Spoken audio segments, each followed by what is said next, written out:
Praise the lord, షాሎም, హల్లెలూయా. ఈ రోజు నేను ఒక ఇన్స్పిరేషనల్ స్టోరీతో మీ ముందుకి వచ్చి ఉన్నాను. ఈ యొక్క స్టోరీలో యేసయ్య వాళ్ళకి ఎలా సహాయపడ్డారు, ఎలా జ్ఞానం ఇచ్చారో తెలుసుకోండి. అదేంటి అంటే విమానం మనందరికీ తెలుసు కదండి, చాలా మంది ఎక్కుతారు కదా. విమానాన్ని కనుగోవడానికి జ్ఞానం ఇచ్చింది ఎవరో తెలుసా అండి? యేసయ్య అండి. రైట్ బ్రదర్స్ అని ఇద్దరు బ్రదర్స్ ఉండేవారండి. ఆకాశానికి దారి చూపిన బ్రదర్స్ విమానాన్ని కనుగొన్నారండి. రైట్ బ్రదర్స్ తండ్రి గారి పేరు మిల్టన్ రైట్.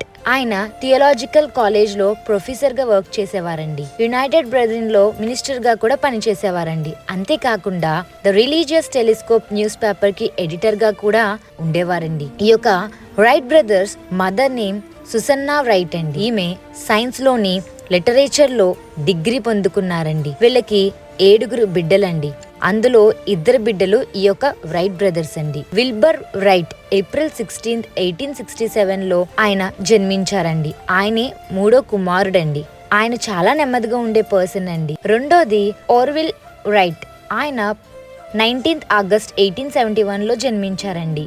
ఈయన 4th సన్ గా జన్మించారండి. ఈ రైట్ బ్రదర్స్ చిన్నప్పటి నుంచి సండే స్కూల్ కి క్రమం తప్పకుండా వెళ్ళి ఆత్మీయంగా ఎదిగేవారండి, దేవునిలో ఎదిగేవారండి. రైట్ బ్రదర్స్ కి జీసస్ వర్క్స్ చేయడం అంటే ఎంతో ఇంట్రెస్ట్ గా చూపించేవారండి. సండే స్కూల్లో ఏ వర్క్ కూడా చేయకుండా లేరండి, ప్రతి వర్క్ చేసేవారండి. యేసయ్య అంటే ఎంతో ప్రేమ అండి వీళ్ళకి. ఈ రైట్ బ్రదర్స్ ఏ వస్తువు ఎలా పనిచేస్తుందో పరిశీలిస్తూ పరిశోధించేవారండి. వీళ్ళకి ఫ్రెండ్స్ ఎవరు ఉండేవారు కాదండి, ఎందుకంటే వీళ్ళు ఒక ఊరు నుంచి ఇంకొక ఊరికి ప్రయాణం ఎక్కువ చేసేవారండి. వీళ్ళకి చాలా మంచి హ్యాబిట్ ఉండేదండి. అందరికీ హెల్ప్ చేసేవారు, ఒకరికొకరు హెల్ప్ చేసుకునేవారు, తగ్గించుకుని జీవించేవారండి. దేవుని వాక్యం వాళ్ళ హృదయంలో ఉంచుకుని జీవించేవారండి. ఈ రైట్ బ్రదర్స్ ఎప్పుడో ఒక ఊరు నుంచి ఇంకొక ఊరికి చేంజ్ అవుతూ ఉండేవారండి. సో పెద్దగా ఫ్రెండ్స్ ఎవరూ లేరండి, వాళ్ళకి వాళ్ళే బ్రదర్స్ అండ్ ఫ్రెండ్స్గా ఉండేవారండి. ఒకరోజు వాళ్ళు బైబిల్ చదువుతున్నప్పుడు ఈ వాక్యం రైట్ బ్రదర్స్ కి చాలా నచ్చిందండి. ఆదికాండం 1వ అధ్యాయం 20వ వచనం అండి. ఆకాశ విశాలములో పక్షులు భూమిపైన గురును గాక అని పలికారండి. ఈ రైట్ బ్రదర్స్ ఆట వస్తువులు, కొన్ని మిషన్స్, రబ్బర్ బ్యాండ్స్ చేసి, గైరోస్కోప్ యూజ్ చేసుకుని హెలికాప్టర్ బొమ్మని చేసి దానితో ఆడుకునేవారండి.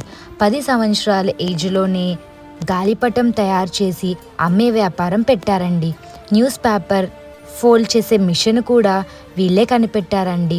వాళ్ళంతగా వాళ్ళే బైసైకిల్ కనిపెట్టి డిజైన్ చేసి మ్యానుఫ్యాక్చరింగ్ చేసేవారండి. వాళ్ళకి ప్రింటింగ్ మిషన్ కూడా ఉండేది. 10 సంవత్సరాల ఏజ్లోనే కైట్ చేసి అమ్మే వ్యాపారాన్ని ప్రారంభించేవారండి. చాలా వ్యాపారాలు చేసేవారండి. 17 ఇయర్స్ ఏజ్లో ఓర్విల్ రైట్ న్యూస్ పేపర్కి పబ్లిషర్గా ఉన్నారండి. విల్బర్ రైట్ ఎడిటర్గా ఉండేవారండి.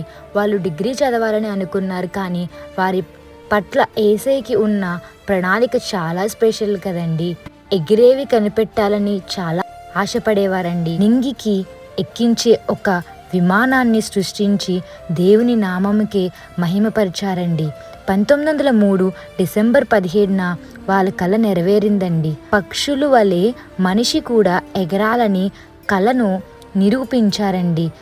వీళ్ళు ఇంత కష్టపడి చేసినా వీళ్ళు చేసింది ఎవరు గుర్తించలేదండి.